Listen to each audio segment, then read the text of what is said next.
নতুন একটা ভিডিও আপনাদের স্বাগত। আশা করি সবাই ভালো আছেন, সুস্থ আছেন। আমার মা পোলাও ভাত করে বিরিয়ানির মতন করে সাজাতে সাজাতে আমি চলে গিয়েছিলাম, তাই পুরো ভিডিওটা করা হয়নি। আলু ভাজি, ডিম ভাজি আছে, আলু ভাজি আর বেগুন ভাজি আছে, চিংড়ি মাছের মালাইকারি আছে, 2 রকম মাংস আছে, মাছ ভাজি, ডিম সিদ্ধ, মিষ্টি ভাত, সালাদ, দই, মিষ্টি। খাওয়া দাওয়ার পরে অবশ্যই ভিডিওগুলো নেওয়া জিনিসগুলো, কিন্তু জিনিসগুলো দেওয়ার পরে আমি খাওয়া দাওয়ার ভিডিওটা দিয়েছি।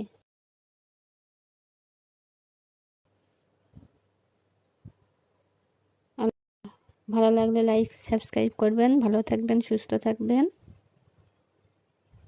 আর আমাদেরকে সাপোর্ট করবেন। আল্লাহ হাফেজ।